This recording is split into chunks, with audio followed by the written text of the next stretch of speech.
Ladies and gentlemen, boys and girls, sneezers, wheezers, and people pleasers, welcome along to the Joe Spivey YouTube channel, where we discuss books and little else, and welcome along to a monthly TBR, folks. It's been a good long while since I've done this, goodness knows why, but yeah, amalgamating a plan for 4 weeks reading is not something that comes so naturally to me. I really do not look beyond my own nose when it comes to reading. I don't have much of an idea after after one book to the other. But yes, this is obviously a Sunday, and I have to be a little bit extracurricular, folks, as I'm sure you're aware. I do wonder just how welcome all of this extracurricular activity is, whether my spangling some of these videos with my own personality is, you know, necessary. Some of you seem to like it, and yet some of you want me to shut up and get bibliophilic. But anyway, so yes, I was thinking the other day, just as I was walking through the town. Now that I have these Bobby Dazzler spectacles, now that I am eminently punchable by all of the bullies in the land, the Koonsberg effect, of which I am a founder member, or a kind of an original luminary, is now null and void now that I have these. The Koonsberg effect, folks, I have mentioned in a few videos before. I like to front load the misogyny in these videos, and so I'll discuss it now rather than in 30 minutes time. The Koonsberg effect posits and proves that a lady, or indeed a gentleman or a man, which is possibly why it's not misogynistic but just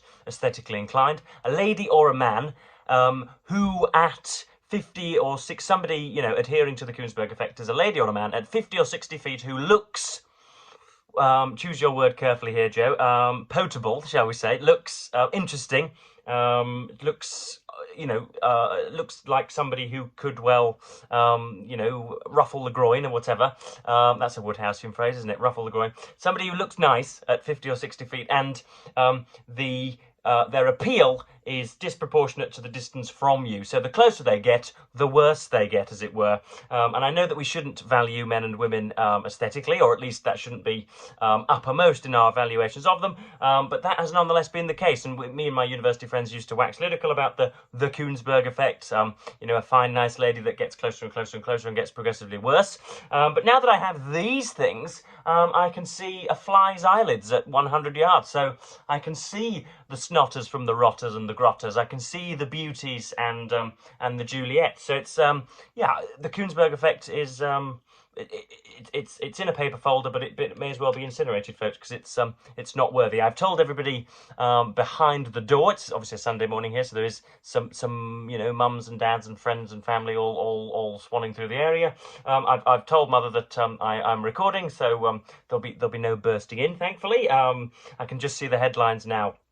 Dishevelled Raysean mother bursts into door. Disgruntled Epicene YouTuber is not happy. I can see the headlines now. But yes, let's get into the TBR, folks, before I give myself a hernia. So the first of them are on a tablet. These are 3 books that I have not yet acquired, 3 books that have not yet come into my possession, but I'm sure will be sharking through the letterbox soon. As you well know, our patron and pariah Steve Donoghue has been kind enough to lend me some space on Open Letters Review to critique any book, that any new release anyway, that comes into my possession, regardless of subject or shall we say political direction or whatever. He lets me write what I want, very rarely edits anything that I say or do, and is steadfast whenever we displease some authors. That's jolly well good. I thank him for that. But I'm trying to go from I'm trying to use Open Letters as a springboard into the bigger fee-paying world. That would be jolly good, wouldn't it? And American Book Review have commissioned a review of Boris Johnson's upcoming memoir, Unleashed. There he is with his very self-satisfied smirk. You can even see bits and bobs of what's in front of me with the reflection, can't you? How nice. So there he is with his mealworms on his head, looking, again, as I say, self-satisfied, self-aggrandizing, eminently bohemian. And yes, this is a 592 political memoir. Yeah, headlined Unleashed, and I may as well read some of the synopsis for you. Shattering the mould of modern prime ministerial memoir, and written in his inimitable style, Boris Johnson's Unleash is an honest, unrestrained and deeply revealing book by the politician who has dominated our times. Underlying everything in the book is Johnson's belief that the UK is an extraordinary country and should have an exceptional future. And he, ladies and gentlemen, is uppermost on the list of individuals who has denigrated our reputation and esteem on the world scale, who has done most to ensure that charlatans, chancers and obfuscators have got their grubby hands on the wheels of power, but I'm trying not to inject any of this with my opinions. From trouncing Ken Livingstone in the London mayoral race in 2008 to becoming Prime Minister, he takes readers through all the big decisions during his time in power and the reasons he took them, the challenges and crises, how they were resolved or not, and how he nearly died from COVID. And yes, of course, that's going to figure prominently, I'm sure. But that's Boris Johnson Unleashed, set to be released on the 10th of October. I have, at long last, after smattering their inboxes for weeks and weeks and weeks, HarperCollins have finally got back to me and said that due to the heaviness of this memoir, they are not going to be releasing review copies until very close to the release date, because of embargoes, and they don't want a centre-parted little wastrel like me pullulating about the faults and falsehoods of this book 6 weeks prior to its publication. They want a storm. They want to beat Prince Harry's Spare, I believe. This is going to be probably the biggest book in Britain of the year, the best-selling book in Britain of the year, unless, of course, well, we've got Sally Rooney's Intermezzo to worry about, haven't we? But yes, Boris Johnson's record is available on Wikipedia, and is objectively desultory and perfunctory. His time in number 10 needs to be maligned at every possible point. Next up we have The Proof of My Innocence. This is by Jonathan Coe, and this is set to be published on in November 7th of the 11th, 2024. And this is fictionalized politics again, I believe. A blisteringly funny political critique wrapped up in a murder story from one of Britain's most beloved novelists. When Phil, spelt P-H-Y-L, a young literature graduate, moves back home with her parents, she soon finds herself frustrated by the narrow horizons of English country life. What's Phil short for in the feminine form? Is it Phyllis? Felicity, I suppose. I don't know.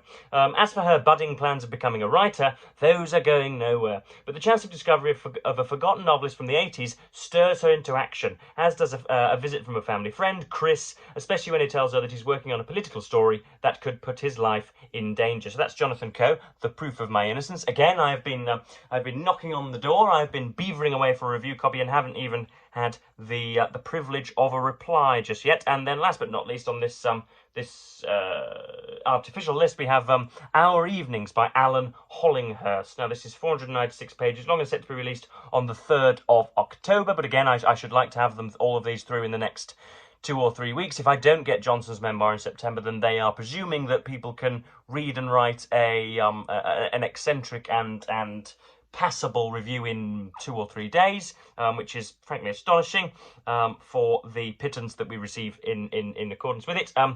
I'm not going to read the synopsis of this because I've already gone on too long about this crap, but Alan Hollinghurst, Our Evenings, sounds to me like a kind of a world-hating egomaniac and sensualist who cannot help but smoke and drink his way into a stupor every evening, who comes to face the world. But Alan Hollinghurst is apparently a big writer. Never heard of his name before I searched these, but those three would do well to be in my possession.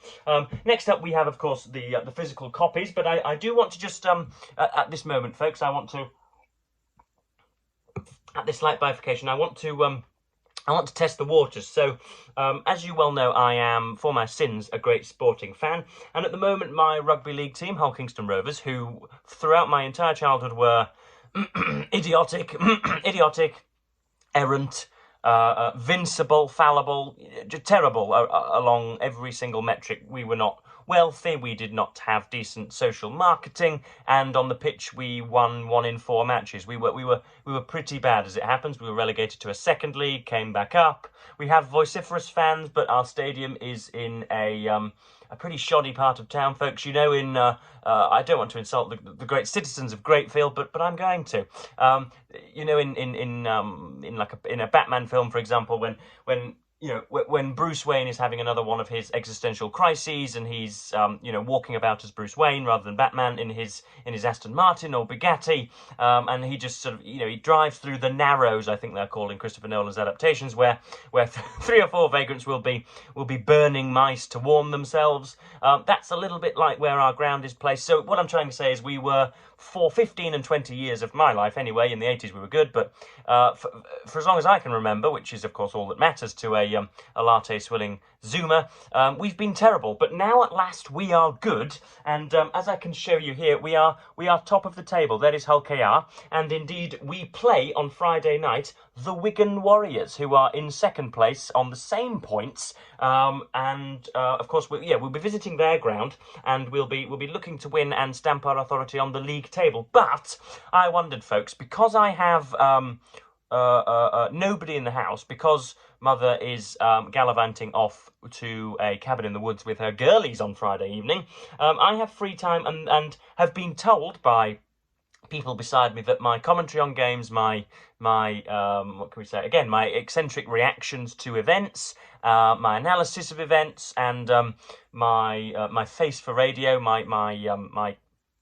commentarial guile is something to behold. And so I wondered, would you like me at 8 p.m. when this game is set to go on Friday night to do a live stream and to answer some of your questions, communicate with my comely supporters, but also to comment on the game so that you can see some of my thoughts on rugby league. That's when I'm at my most exercised. I might even, heaven forbid, have a gold lager beer at my side whilst doing it. So yes, Hull KR versus Wigan, Friday at 8. Should I live? Obviously I won't be able to show the match, I'll just be able to show my reactions to the events, but I thought that would be a decent thing to do for some reason. So yeah, let me know, and it's also a good yardstick for me to test who watches through to about 12 minutes in these videos and who just gives up after 4 or 5.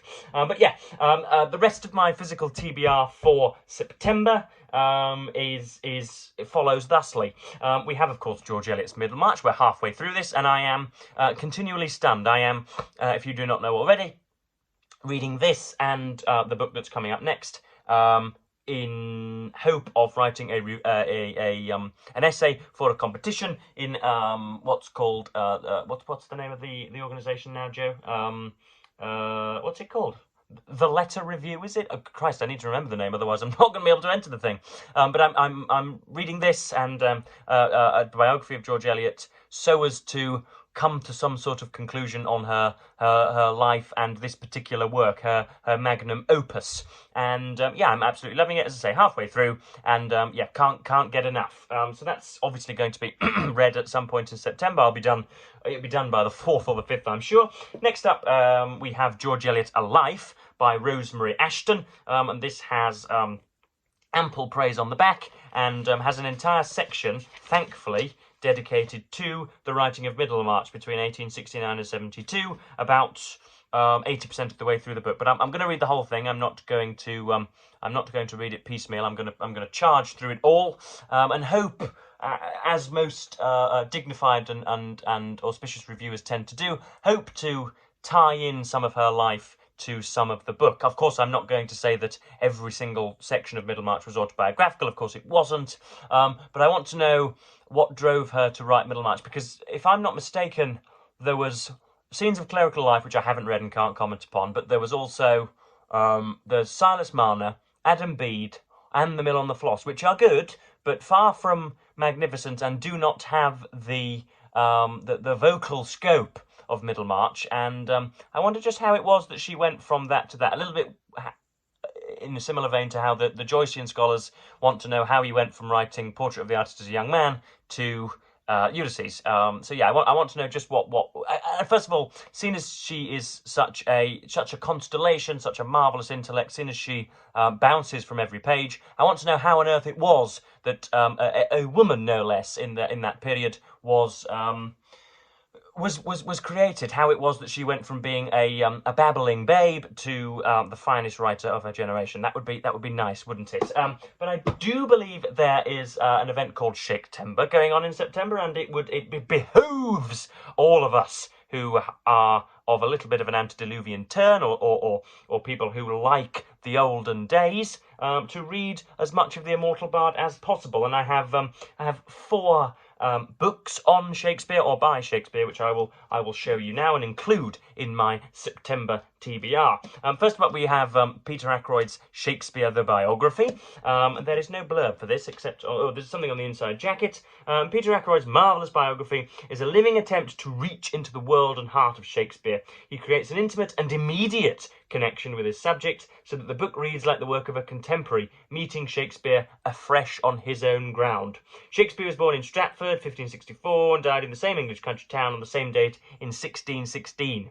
Yeah, okay, I'm not going to read the rest of that, but yeah, this is the biography of Shakespeare, and I am told by creditable scholars and devotees who are interested in the subject that we know shatteringly little about Mr. Shakespeare, and that most of these 400 or 500 page biographies are sort of fanatical conjecture rather than anything sort of set in stone, and anything what we would now term reliable, I suppose. What is its provenance and all of this? So I'm interested to see. I don't really know much about Shakespeare's life at all. I know that there was a marriage to Anne Hathaway, who of course has played Selina Kyle in Batman, and so everybody confuses Shakespeare's wife with Catwoman, which of course is a marvellous thing. I know, yeah, that there was a BBC documentary featuring Dame Judi Dench and others, and they seemed to like bits and bobs of Shakespeare in a different way to how we readers like him. So yeah, I enjoy his plays, but I don't know much about his life, so that's going to be interesting. And Ackroyd is a nice writer. I don't think I've ever read any of Ackroyd's books. I've read a great deal of his articles and some of his reviews and pieces, but I don't think I've ever sat with him for hours on end. And then we've just got three plays. Because I am such a novitiate to Shake-Timber, I'm going to go for the least recognisable plays, because only the idiots would do Hamlet and Macbeth and King Lear, and I'm already quite well acquainted with those. So I want to read 3 or 4 that I haven't read before, or if I have read, I've read them with the obfuscated lens of university, shall we say, or through the obfuscated lens of university. First of all, we have Julius Caesar. When it seems that Caesar may assume supreme power, a plot to destroy him is hatched by those determined to preserve the threatened republic. But the different motives of the conspirators soon become apparent when high principles clash with malice and political realism. As the nation plunges into bloody civil war, this taut drama explores the violent consequences of betrayal and murder. That's quite the blurb, isn't it, folks? So yes, that's Julius Caesar. Next up, we have Measure for Measure. All of these Oxford World Classics editions were purchased from Blackwell's for an extortionate price, but they were thrown in a deal. But they were all purchased when I enrolled onto the Shakespeare module for my second year at university. So this is Measure for Measure. Something I don't remember even opening slightly at all, I don't think, but that is an austere and unprepossessing. No, she is prepossessing, isn't she? But she's austere and unforgiving lady on there. She looks a hard taskmaster, doesn't she? Next up, we have Coriolanus, which I do remember reading bits and bobs of. But of course, the university curtailed any decent sort of criticism with its ideological framework. The idea that you read Coriolanus or The Merchant of Venice or A Winter's Tale through the lens of transgenderism and of I'm trying not to sound like a kind of superannuated grandfather here, but through the lens of transgenderism or through the lens of colonialism, if you were to say that these plays are perhaps about the intersection of modesty and keenness, or the difference between matrons and patrons, the difference between the Machiavellian desire to be loved as a governor or feared as a governor, to say anything nuanced and subtle like that is of course anathema to those guys. And I'm not just talking about a minority of the Marxian faculty. I'm talking about nearly everybody who is in charge of lecturers. You cannot read a Shakespeare play at university now without saying that there are a disproportionate amount of white people on here, and there are only 2 black characters in the entire play. You cannot read a Shakespeare play without without producing that as a caveat in your essay. So I'm glad that I am no longer frilled with that nonsense on the academic campuses. But I think I've gone on for far too long. But yes, please do let me know if you've gotten to the end of this video whether you want me to do the Friday live stream. I'm tempted to do it even if none of you nod your heads anyway, because it's a huge game, and yeah, I'm up for it already. But yes, I'm going to cap this video at 20 minutes, and as ever, thank you ever so much for watching BookTube. Let me know indeed what you're reading for September, whether you're joining us for Shake-tember, whether you're interested in George Eliot much like myself, or just what it is that any other BookTube events that I might be admitted to or made privy to. That'd be nice. So double thumbs up from Joseph, and I'm going to thank you ever so much for watching BookTube, and say goodbye.